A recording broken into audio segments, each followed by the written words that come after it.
Hello friends, Mamun's কিচেনে তোমাদের সকলকে স্বাগত। আজ আমি হাজির হয়েছি ভীষণই হেলদি অ্যান্ড টেস্টি একটা জলখাবারের রেসিপি নিয়ে, বা সন্ধ্যেবেলার স্ন্যাক্স হিসেবেও সেটা খাওয়াই যেতে পারে। আমার আজকের রেসিপি এগ রোল, আর তাও আবার ওয়েট লস রেসিপি। চলো তাহলে আজকের রেসিপি তোমাদের সাথে শেয়ার করি। অবাক হচ্ছ তাই তো, যে এগ রোল আবার ওয়েট লস কী করে? আমার আজকের রেসিপি ওটসের এগ রোল। চলো তাহলে রেসিপিতে যাওয়া যাক। তো ওটসের এগরোলের জন্য আমি প্রথমেই দেখো এখানে ওটস নিয়েছি, এই বাটির 1 বাটি পরিমাণ মতো প্লেন যেটা রোলড ওটস হয় সেই ওটস নিয়ে নিয়েছি। এখন এটাকে আমি পাউডার তৈরি করে নেব। তার জন্য আমি একটা মিক্সিং জারের মধ্যে এই যতটা লাগবে আমার পরিমাণ মতো ওটস নিয়ে নিয়েছি। এবার এটাকে আমি একদম মিহি করে পাউডার করে নেব। যতটা সম্ভব মিহি পাউডার করতে হবে, তবেই এই রোলটা একদম খুব সুন্দর হবে আর ভেঙেও যাবে না মোড়াতে গিয়ে। তো দেখো আমি ভালো করে পাউডার করে নিয়েছি। এখন একটা বাটির মধ্যে আমি পাউডারটা ভালো করে ঢেলে নিচ্ছি। তারপর আমি এর মধ্যে দিয়ে দিচ্ছি 1/2 চামচের থেকেও কম লবণ। এখন লবণটাকে ভালো করে প্রথমে এই ওটসের পাউডারের মধ্যে মিশিয়ে নিচ্ছি। তারপর আমি অল্প অল্প করে জল দিয়ে আমি একটা ব্যাটার তৈরি করে নেব। আর আজকের রোলটা আমি কিন্তু কোনো রকম আটা মাখা বেলা কোনো রকম ঝামেলা রাখছি না।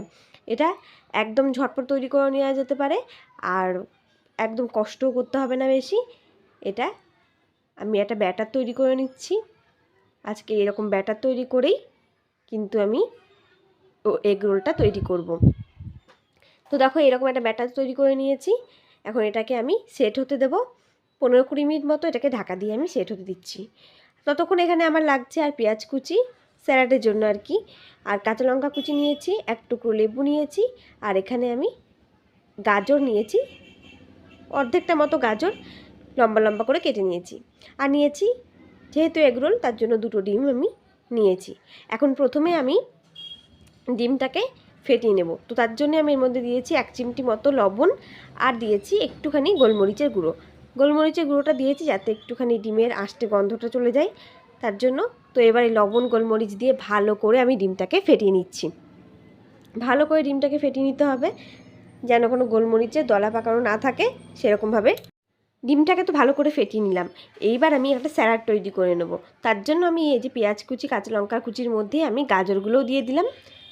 তারপর আমি এর মধ্যে দিয়ে দিচ্ছি 1/2 চামচের থেকেও একটু কম বিট লবণ। বিট লবণ দিয়েছি স্বাদটা একটু অন্যরকম হওয়ার জন্য। আর দিয়েছি যে লেবু টুকরোটা নিয়েছিলাম সেটা রস বের করে ভালো করে দিয়ে দিলাম। এখন খুব ভালো করে এগুলোর সাথে আমি লেবু রসটাকে আর লবণটাকে মিশিয়ে নিচ্ছি। খুব ভালো করে মিশিয়ে নিতে হবে। এই যে মেশানো হয়ে গেছে আমার। এইবার ব্যাটারটার দিকে দেখছি, দেখো ব্যাটারটা কিন্তু কতটা ফুলে এসেছে।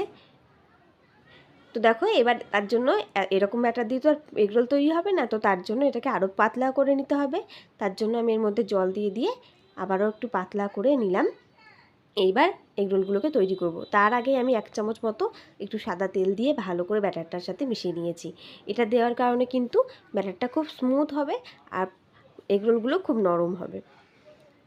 এবার এগরোলগুলো তৈরি করে নেব। তার জন্য আমি একটা তাওয়া নিয়ে নিয়েছি, তার মধ্যে আমি একটু তেল, সাদা তেল ব্রাশ করে দিচ্ছি। ভালো করে তেলটা ব্রাশ করে দিয়েছি। এখন আমি এর মধ্যে যে ব্যাটারটা তৈরি করে রেখেছিলাম সেই ব্যাটারটা পরিমাণ মতো দিয়ে ভালো করে এরকম একটা রোলের সাইজ করে নিচ্ছি। মানে যে যেরকম বড় খেতে চাও সেরকমভাবে তৈরি করে নেবে। আর ভীষণ পাতলাও করবে না রুটিটা আর কি, আর খুব মোটাও করবে না। বেশি বেশি পাতলা করলে কিন্তু এটা ভেঙে যাবে উল্টানোর সময়, যেহেতু ওটস ভীষণই নরম একটা জিনিস। তো তার জন্য এরকম করে নিয়েছি আমি ভালো করে। এখন এটাকে উল্টে পাল্টে পরোটার মতো ভেজে নিচ্ছি। আর এটা কিন্তু একটু তেল দিয়েই ভাজতে হবে, নইলে এটা ভেঙে যাবে। আর যে ওটসের এগরোল তো খুবই নরম হতে হবে এটা। তো দেখো আমাদের একটা পরোটা কিন্তু ভাজা হয়ে গিয়েছে। এখন আমি এগরোলটা তৈরি করে নেবো। তার জন্য আমি এই তাওয়ার মধ্যে আর একটু তেল দিয়ে দিয়েছি। তারপরে আমি ডিমের যে ফেটিয়ে রেখেছিলাম ডিমটা, সেটা আমি দিয়ে দিলাম। এবার ভালো করে আমি এই ডিমটাকে একটু ছড়িয়ে নিচ্ছি পরোটাটা দেওয়ার জন্য। ভালো করে ছড়িয়ে নেওয়ার পরে তারপরে আমি এই যে রুটিগুলোকে তৈরি করে রেখেছিলাম, মানে পরোটাগুলোকে তৈরি করে রেখেছিলাম, সেগুলো আমি এই যে এইরকমভাবে ওপর থেকে চেপে দিলাম। আর খুব ভালো করে এটাকে এবার খুন্তির সাহায্যে আমি চিপে চিপে দিচ্ছি, যেন এই ডিমের সাথে এই পাউডারটা খুব ভালোভাবে আটকে থাকে, যেন ছেড়ে না যায়। কারণ এগ রোলটা মোড়ানোর সময় কিন্তু ছেড়ে যেতে পারে, তো তার জন্য খুব ভালো করে চিপে চিপে এটাকে ভেজে নিতে হবে। দেখো এক পাশটা উল্টেও নিলাম, আমার এদিকটা ডিমটাও খুব সুন্দর ভাজা হয়ে গেছে, ওইদিকে পাউডারটাও খুব সুন্দর হয়ে গেছে, একটা নামিয়ে নিলাম। এইবার দেখো একটা প্লেট নিয়ে নিয়েছি, এগ রোলটাকে রেডি করে নেব। তো দেখো প্রথমে আমি পাউডারটা নিলাম, তারপর আমি এর মধ্যে যে পাশে যে স্যালাডটা রেখেছি এই স্যালাডটা আমি পরিমাণ মতো দিয়ে দিচ্ছি। পরিমাণ মতো দিয়ে দেবে, তোমরা যেরকম দিতে পারো। তবে এই স্যালাডের মধ্যে তোমরা চাইলে কিন্তু একটু ক্যাপসিকাম কুচি, একটুখানি শশা কুচিও দিতে পারো। আমার হাতের কাছে ছিল না, তার জন্য আমি দিতে পারিনি। তো দেখো এই যে স্যালাডের মধ্যে এখন ওপর থেকে আমি টমেটো সস দিয়ে দিয়েছি। এখন আর কিছুই নয়, এই যে একটুখানি হালকা হাতে এটাকে মুড়িয়ে নিলেই আমাদের কিন্তু একদম গরম গরম এগরোল রেডি। এটা কিন্তু খুব ভীষণ ঝটপট বানিয়ে নেওয়া যায়, আর কোনো রকম মাখাবেলা ঝামেলা ছাড়াই ওটসের এগরোল। এটা কিন্তু ওয়েট লসের জন্য ভীষণ ভালো একটি রেসিপি, এমনকি ভীষণ হেলদি আর ভীষণ টেস্টি। বাড়ির বাচ্চা থেকে বড় সকলেই ভীষণ পছন্দ করবে এই ওটসের এগরোল, আর সকলেই কিন্তু নিশ্চিন্তে খেতে পারে। তো ফ্রেন্ডস, আমার আজকের এই ওটসের এগরোলের রেসিপি কেমন লাগলো তোমাদের অবশ্যই কমেন্ট করে জানিও। ভালো লাগলে লাইক কমেন্ট শেয়ার করে দিও। আর যারা এখনও আমার চ্যানেলটিকে সাবস্ক্রাইব করোনি তাদের কাছে অনুরোধ রইল, চ্যানেলটিকে প্লিজ সাবস্ক্রাইব করে দিও।